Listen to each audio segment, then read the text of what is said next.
All right. With that, I will turn it over to Lynette, who's Chief of Staff here at the Chamber, and will introduce today's program.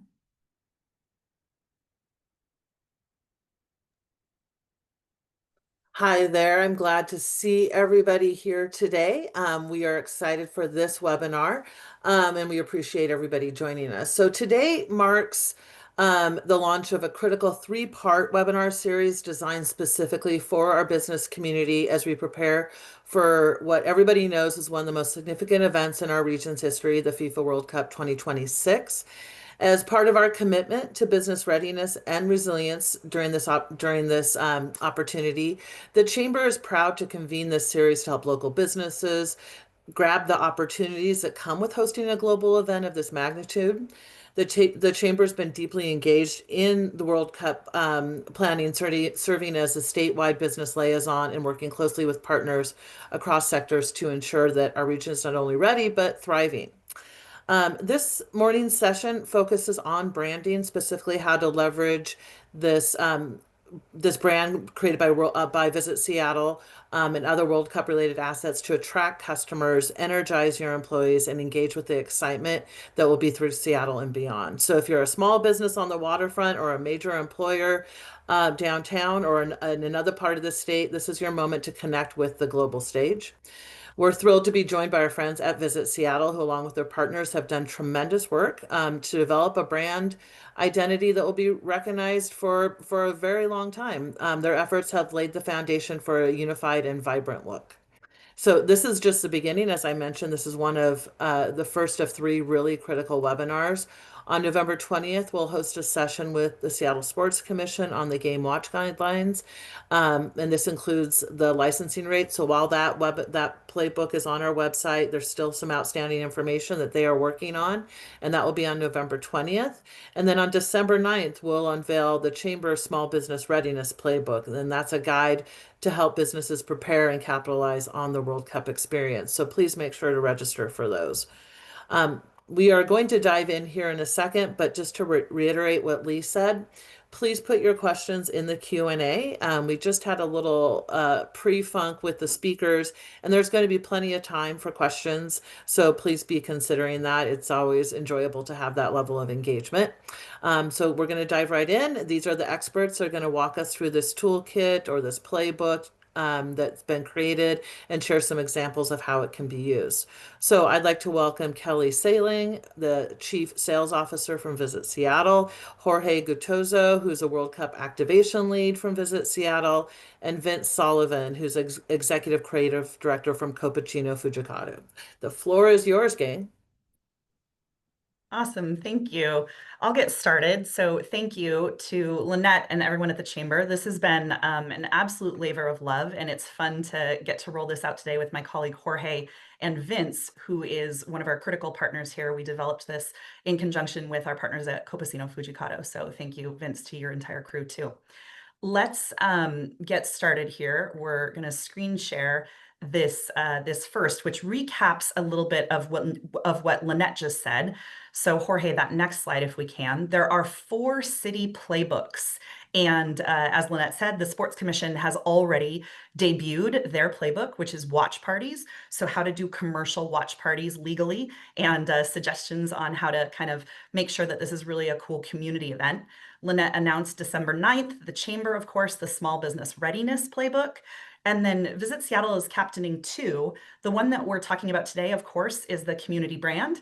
And then starting soon, we will really begin doing more work on the one that we'll announce in Q4, roll out rather in Q4, which is more of a hospitality guide on welcoming the world. We'll know more about our teams, and we will give some guidance on customs and the folks that are coming, how to ensure that we welcome the world that's coming in a really great way.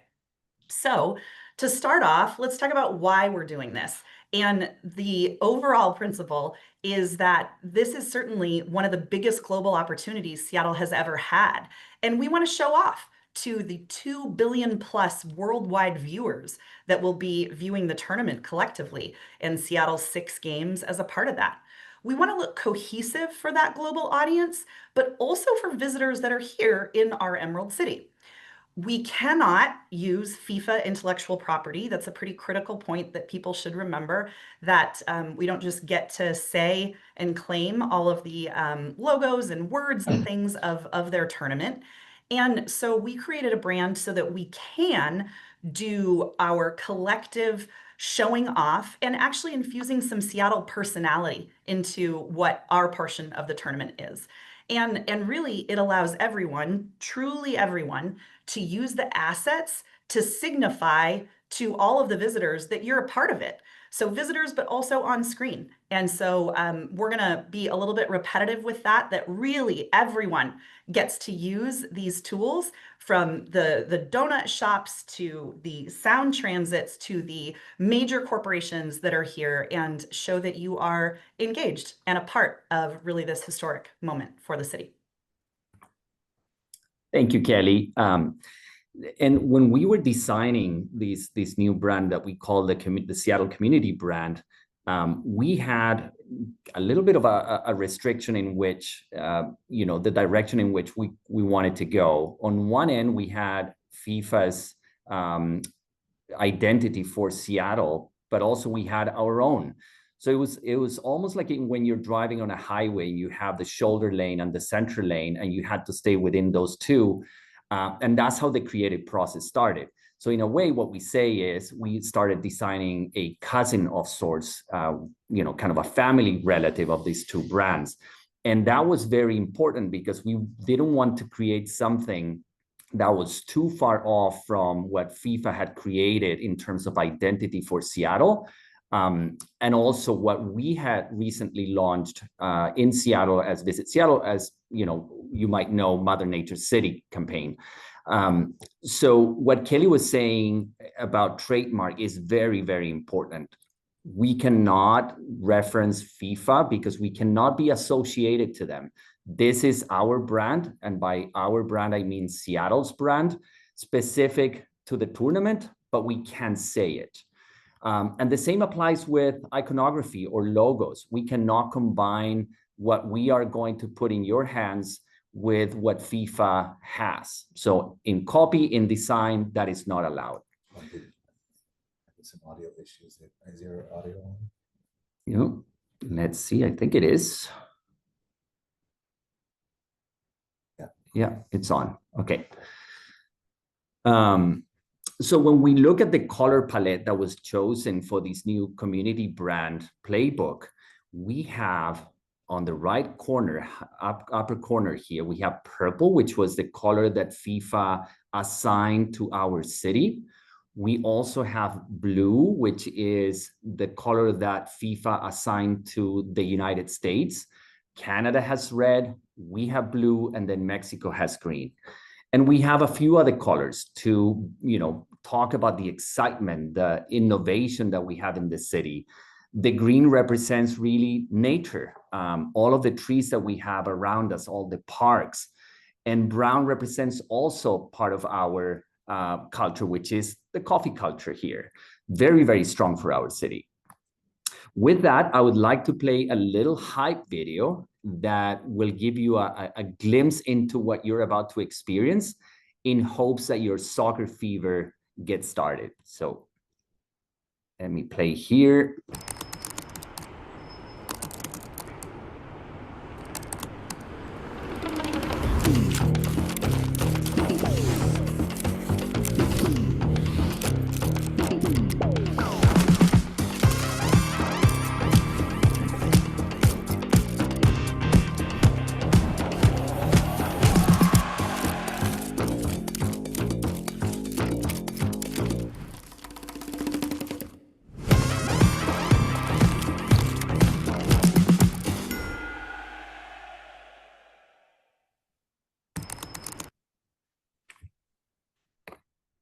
All right, let's play Seattle. We are one of 16 cities across 3 different countries that is hosting this big game, and it's pretty amazing. As a city, we wanted to stand out amongst all the other destinations, and in order to do that, we wanted to look to ourselves to make sure that we're authentic,